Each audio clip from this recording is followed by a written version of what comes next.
성경 공부 시간입니다.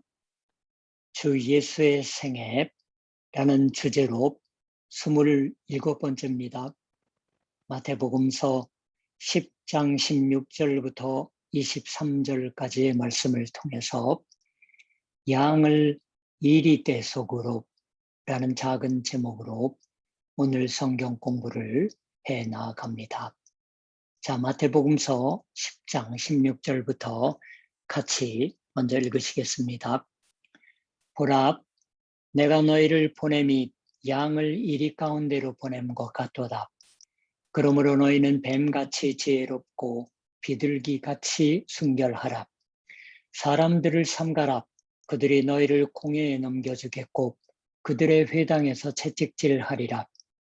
또 너희가 나로 말미암아 총독들과 임금들 앞에 끌려가리니 이는 그들과 이방인들에게 증거가 되게 하려 하심이라.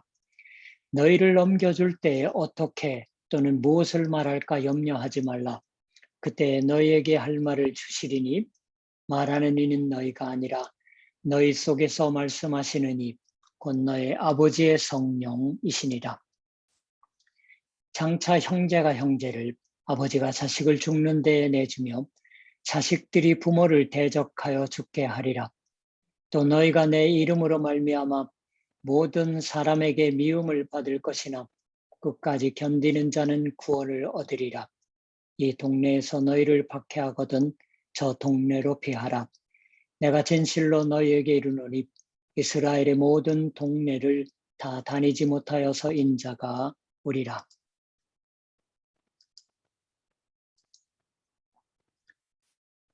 마태복음서 10장에 이르러서 우선 주 예수께서 12명의 제자를 새삼스럽게 택하셨다고 하는 것을 말씀하기 시작합니다.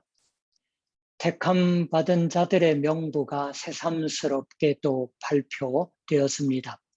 그리고 곧바로 주 예수께서는 그 제자들을 전도의 일에 보내려고 하십니다. 그것은 이제까지 주 예수와 같이 있고 그 가르침을 받아 그 일하심을 보게 하셨던 제자들로서는 처음으로 주 예수를 떠나서 말하자면 독립해서 전도한다고 하는 것이었습니다. 주 예수의 일을 자기들이라도 흉내내서 그대로 하지 않으면 안 되고 길이 막혀도 스스로 해결하지 않으면 안 되게 됩니다. 저와 해보자고 하는 생각에 분발했을지도 모르지만 동시에 마음이 불안하기도 했겠지요. 거기서 제자들을 격려하고 또 전도자 강요라고도 부를 수 있는 가르침을 주셨습니다. 이것은 제자들의 마음이 깊이 새겨져 나중에 그리스도 교회를 위해서 생애를 계속하여 전도했을 때에도 잊어버리는 일이 없었음에 틀림이 없는 말씀입니다. 아마 주 예수께서 말씀해 주셨던 대로다 하고 생각하거나 몇 번이고 격려받고 위로받았던 말씀일 것입니다. 제 설교의 멘토였던 분이 동경대학에서 법을 배우고 있었을 때에 당시에 동경대학의 총장은 훌륭한 그리스도인으로서 일요일에는 자신의 주최하는 집회에서 언제나 성경을 이야기하고 있던 야나이하라 타다오 센세였습니다. 야나이하라 타다오예요. 나중에라도 검색해 보세요. 유명한 분이에요. 상당히 오래전 분이지만 총장은 졸업하는 학생들에게 이 주 예수님의 말씀을 인용해서 말하셨던 적이 있다고 합니다. 보라, 내가 너희를 보냄이 양을 이리 가운데로 보냄과 같도다. 총장으로서의 자신도 또한 그와 비슷한 심경으로 이제 제자들을 이 세상 속으로 내보낸다고 하는 생각이 담겨 있고, 그러므로 너희는 뱀같이 지혜롭고 비둘기같이 순결하라 하고 공고하셨다. 그걸 들은 학생들은 대단히 감동했다고 합니다. 그러나 이 얘기는 당시의 신문에서는 비판받아서요. 당시에 동경대학 총장의 졸업식 식사는 반드시 그 개요가 신문에 실렸습니다. 그러나 동시에 몇 개의 신문이 사설이나 작은 논설란에서 그것을 논하기도 했어요. 졸업하는 학생들이 양이다 라는 건 여하튼 허락된다고 해도 그 학생들이 들어올 사회 속의 사람들이 볼 땐 들어오는 거죠. 그걸 이리에 비유한다라는 건 어떤가? 그게 마음에 들지 않는다고 하는 문장도 있었던 겁니다. 어떤 학생은 졸업해서 회사원이 되고 어떤 학생은 신문사에도 들어갈 것입니다. 그 회사나 신문사에 있는 사람들이 일이다. 즉 늑대 때 가운데로 양을 보내는 것 같은 것이다라고 총장이 이제 하다니 우리를 늑대 취급하는 것이 되는 게 아닌가. 물론 좀 더 깊은 의미의 논의도 있었지만 먼저 그런 데서 의의를 제기합니다. 과연 늑대라고 말해진 쪽은 질색할지도 모르겠어요. 타인으로부터 당신은 늑대 같은 인간이라고요 하고 말들으면 화를 낼지도 모르겠습니다. 더구나 동경대학 총장에게 그와 같은 낙인을 지키고 싶지 않다고 하는 것은 알 수도 있을 법한 말이죠. 그러나 한편에서는 이 세상은 먹느냐 먹히느냐의 싸움이다. 늑대라고 불리우면 화를 내는 사람도 신입사원들이 온다고 하면 그런 설교를 할지도 모르겠어요. 자네 회사라는 것 말이지 언제나 먹느냐 먹히느냐의 싸움을 하고 있는 거니까 아니해서는 안 된다 하고 말할 것입니다. 이 세상이라는 건 마치 늑대의 세계처럼 방심을 하면 먹혀버린다. 이쪽도 상대의 틈을 보아서는 달려들어서 먹어버릴 것 같은 강함을 갖지 않으면 안 된다. 잔혹함을 갖지 않으면 이른바 약육강식의 세상을 살아갈 수는 없다. 그와 같은 세상의 진상은 지금도 옛날도 변함은 없을 겁니다. 주 예수는 먼저 그와 같은 세간의 지혜와 겹치는 것을 말씀하고 있으시다고도 볼 수도 있습니다. 그러나 또한 나아가 저는 제자들의 가는 곳 인간의 늑대스러움이 정체를 드러낸다고 하는 것이기도 하다고 생각합니다. 제자들은 양이라고 불립니다. 그러나 우리는 주 예수 자신이 양이라고 불리우고 있으시는 것을 잘 알고 있습니다. 어린 양. 그것은 단지 약함을 의미할 뿐만 아니라 희생으로서의 양입니다. 희생으로서 바쳐지는 양이에요. 주 예수께서는 세상의 죽임을 당했습니다. 주 예수를 십자가에 매달 정도로 늑대의 무서움을 세상은 발휘했습니다. 그처럼 얼마 안 있어 주 예수를 십자가에 달려고 하는 세상을 향해서 제자들이 지금 내보내어진다. 제자들이 그것은 또한 우리가 라고 말해도 좋다고 생각하지만 주 예수를 따르고 사명을 받아서 이 세상으로 나아간다. 대체 그것은 어떠한 것인가? 주 예수께서 여기서 말씀하신 말로 먼저 첫째로 중요한 것은 내가 너희를 보내는 그 모습이 마치 양을 이리떼 가운데로 보내는 것 같은 것이다고 하는 것입니다. 이것은 하나의 사실을 진술하고 있으시는 것으로 이것은 좋던 싫던 상관없이 아무래도 양이 되지 않을 수 없다. 양이 되어 있다. 그러한 것이에요. 우리 중에 어쩌면 이렇게 생각하는 사람도 있을지도 모르겠어요. 아니 나는 하나님을 믿고 살아가고는 있지만 양이 되는 건 거절이다. 한 마리 정도 하나님을 믿는 일이가 있어도 되리라. 그런 사람이 있었다고 해도 주 예수께서는 말하실 겁니다. 그렇게는 안 돼. 나를 믿고 나에게 보냄을 받은 인간으로서 이 세상에 살아가는 자는 일이 가운데 양이 되지 않을 수 없다. 양이 아니면 내게 보냄받은 자로서 내가 맡긴 일로 살아갈 수는 없다. 양이 아니면 내가 가르치는 진정한 인간의 생활은 할 수 없다. 슬픈 일이지만 그 외에는 없다. 슬픈 일이지만 너희가 이 세상에 내가 말하는 대로 살기 시작하면 주위 사람의 실은 일이었다고 하는 정체가 분명해져 버린다. 그와 같은 삶의 태도를 할 수밖에 없다. 그렇게 말하시고 있으시는 겁니다. 양을 이리 가운데로 보냄과 같도다. 또 이후에 제자들의 이제부터의 걸음의 모습을 이런 식으로도 말씀하십니다. 사람들을 삼가라. 그들이 너희를 공회에 넘겨주겠고 그들의 회당에서 채찍질하리라. 또 너희가 나로 말미암아 총독들과 임금들 앞에 끌려가리니 이는 그들과 이방인들에게 증거가 되게 하려 하심이라.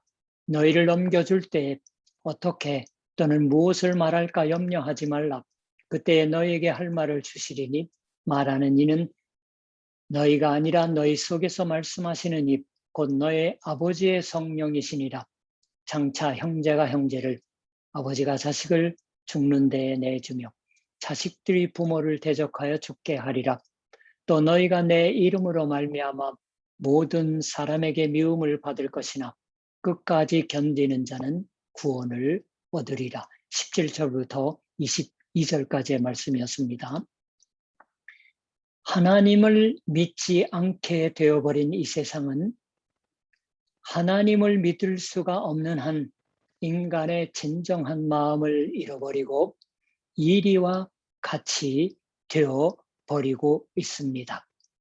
거기서 사람들에 앞서서 주 예수의 아버지 하나님의 사랑을 안 인간은 양처럼 살지 않을 수 없다. 그렇게 말하시는 겁니다. 양을 이리 가운데로 보냄과 같도다. 그러므로 너희는 뱀같이 지혜롭고 비둘기같이 순결하라.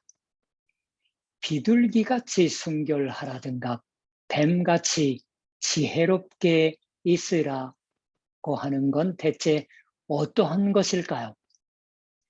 양인 우리가 뱀같이 되지 않으면 안 된다. 비둘기같이 되지 않으면 안 된다고 하는 것은 주 예수께서 주신 명령입니다. 권유가 아니에요. 어떤 의미의 것을 말하려고 하고 있으시는 걸까요? 어느 쪽으로부터 생각해 가도 좋다고 생각하지만 비둘기같이 순결하다고 하는 것에서부터 생각해 볼까요? 이 순결하다라는 것은 어떤 사람의 설명에 의하면 순수한 것, 섞인 것이 없는 것, 순이란 것, 그런 식으로 바꿔 말하고 있었습니다.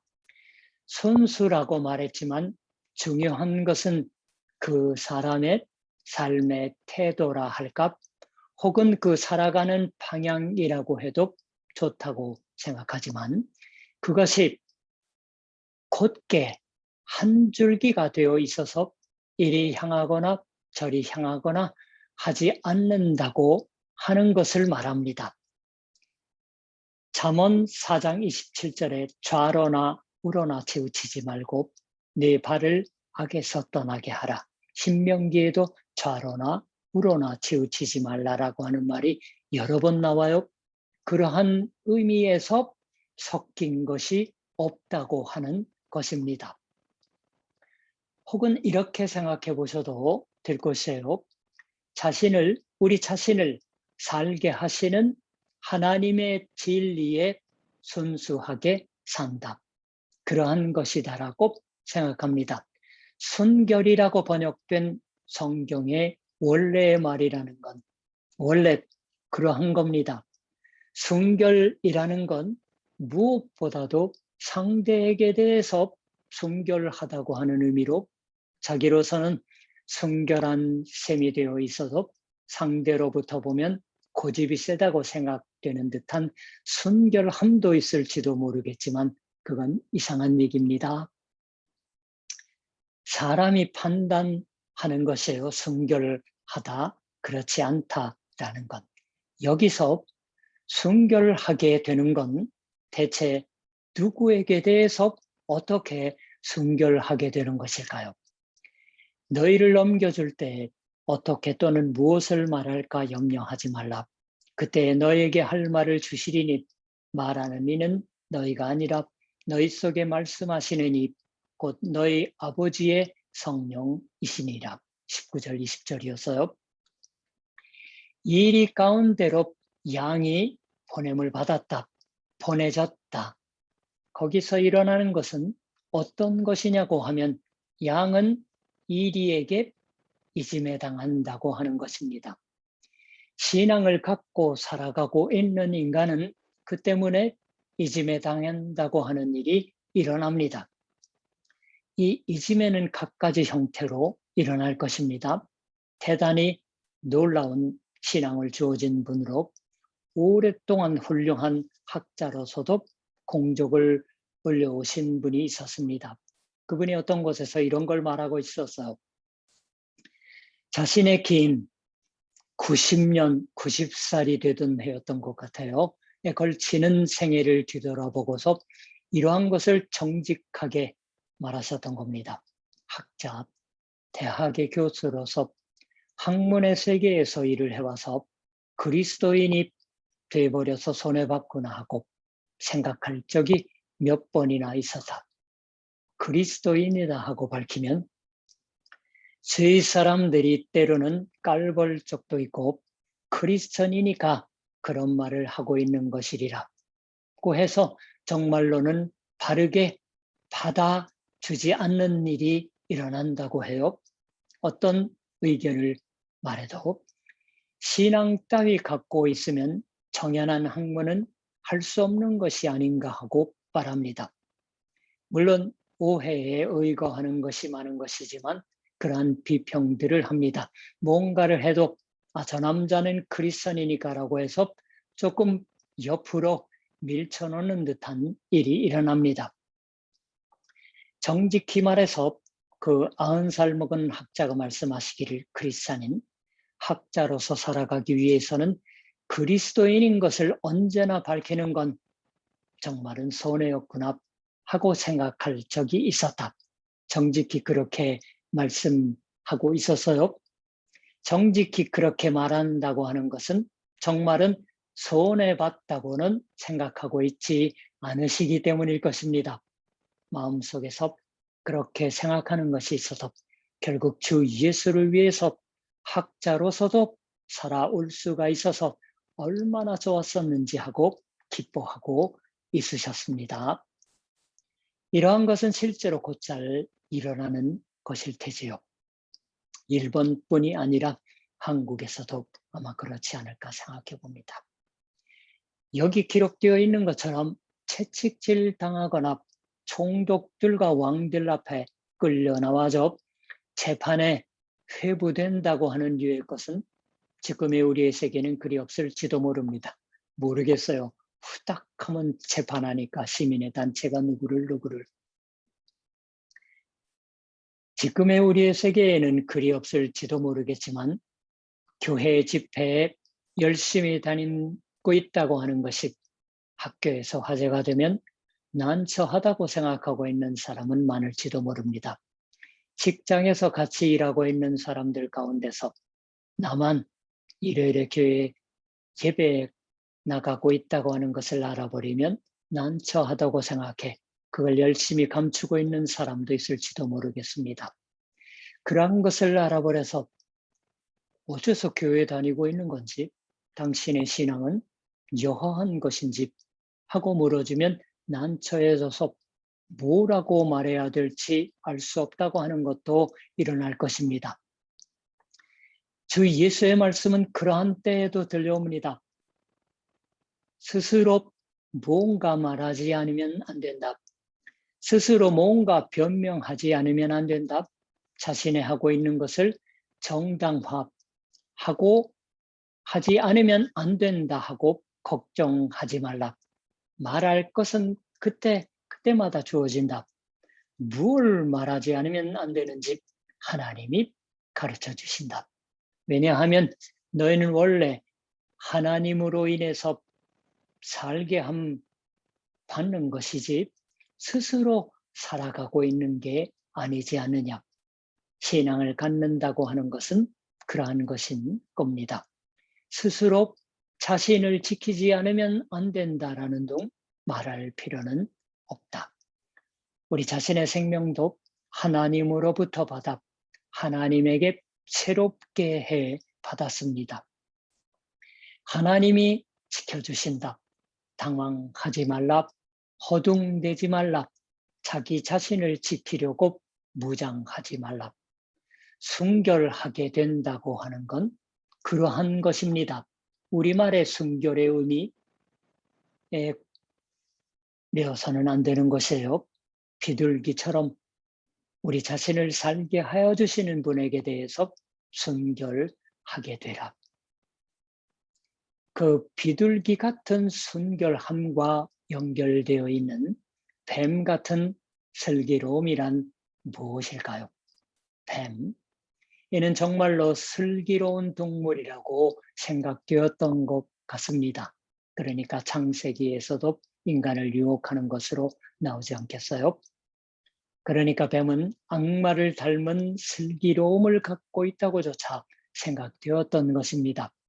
악마 같은 슬기로움, 악마를 닮았다고 할 만한 슬기로움은 말하자면 인간의 지혜를 뛰어넘는 적잖이 신비적이라고 해도 될 것 같은 지혜를 갖는다는 것이기도 했던 것 같습니다. 물론 여기서는 뱀은 나쁜 의미에서 사용되고 있는 게 아닙니다. 여기에 이렇게 기록되어 나옵니다. 장차 형제가 형제를, 아버지가 자식을 죽는 데에 내주며 자식들이 부모를 대적하여 죽게 하리라. 또 너희가 내 이름으로 말미암아 모든 사람에게 미움을 받을 것이나 끝까지 견디는 자는 구원을 얻으리라. 이 동네에서 너희를 박해하거든 저 동네로 피하라. 내가 진실로 너희에게 이르노니 이스라엘의 모든 동네를 다 다니지 못하여서 인자가 오리라. 21절, 22, 23절이었습니다. 지금 제가 다시 읽은 말의 전부를 설명할 수는 없지만 여러분은 어떤 말에 가장 마음이 끌렸던 것일까요? 제가 이 주 예수께서 하신 말씀 중에서 제자들을 전도하러 파송하시면서 하신 말씀 중에서 안심이 되는 생각으로 읽었던 건 이 동네에서 너희를 박해하거든 저 동네로 피하라 하고 말해주셨던 내용입니다. 우리는 강하게 살지 않으면 안 된다고 생각하고 있습니다. 용기 있는 삶의 태도를 갖도록 구해지고 있다고 생각합니다. 거기서 피한다고 하는 건 비겁한 일, 용서받지 못할 일이다라고 생각하고 있습니다. 피함은 끝장이라고 생각해서 그러나 피하지 않으면 안 될 것 같은 힘든 일을 겪는 것은 질색이다라고 생각해 거기까지 가는 훨씬 앞에서 용기를 내는 것도 그만두어 버리고 있는 게 우리의 가장 교활한 모습일지도 모르겠어요. 그렇지만 주 예수께서는 여기서 박해를 만났다면 피하면 된다고 말하십니다. 피해 다니고 있어도 되지 않은가? 중요한 것은 너희가 이스라엘의 동네를 피해 다니면서 그래도 전도에 힘쓰고 있는 동안에 인자가 반드시 온다. 그 인자가 올 때까지 끝까지 견딜 것이다. 그렇게 말씀하시고 격려해 주시는 겁니다. 인자란 주 예수께서 자신을 가리켜 말할 때 들어서는 칭호입니다. 예수께서만이 들어서는 칭호예요. 스테반이 단 한 번 예외로 들어선 적이 있죠. 복음서에서는 완벽하게 주 예수께서 자신의 이름을 밝히지 않고 가리킬 때 인자가라고 말합니다. 주 예수께서 와주신다. 최후의 결착을 지어주신다. 하나님이 반드시 최후의 승리를 이루어 주시는 것이다라고 하는 겁니다. 그 하나님의 승리를 믿고 살아간다고 하는 것이 슬기로운 삶의 태도입니다. 정말로 알아야 할 길을 알고 있는 슬기로움입니다. 뱀 같은 슬기로움의 제일한 우선 그러한 것입니다. 슬기롭다란 다른 사람이 모르는 것을 알고 있다고 하는 것입니다. 여기서 알고 있는 것이 있다. 세상 사람들은 세상의 마지막의 일 따위 그렇게 진지하게 생각하지 않을지도 모릅니다. 하나님이 최후에 승리하시는 것도 진지하게 생각하지 않습니다. 그와 같은 것은 알려고도 하지 않습니다. 지금 여기서 어떻게 하면 돈벌이가 될까? 성공할까? 그런 것밖에 생각하지 않을지도 모릅니다. 그러나 주 예수께서는 너희는 지혜를 갖지 않으면 안 된다. 지금의 이 세상의 잠시 동안의 일만으로 눈이 멀지 말라. 하나님은 반드시 이기신다. 그 승리를 가져오시기 위해서 내가 또 찾아온다. 그러한 것을 잘 분별하고 있다고 하는 것이 성경이 말씀하는 지혜입니다. 신앙으로 살아가고 내게 보냄을 받아서 살아가는 자의 지혜, 양의 지혜인 것이다라고 말씀하시는 것입니다. 기도하겠습니다. 하나님, 마태복음서의 말씀이 이제 처음으로 12명의 제자들이 주 예수님의 곁을 떠나서 각자 이스라엘의 마을 속으로 파송되어 나갑니다. 전도를 위해서. 그러한 제자들의 모습을 보시면서 양들을 이리대 복판으로 보내는 것 같다고 하신 말씀을 통해 오늘의 성경 공부의 시간을 지냈습니다. 하나님, 우리가 몸에 지녀야 할 지혜, 슬기로움, 그러한 것들을 새삼 배우면서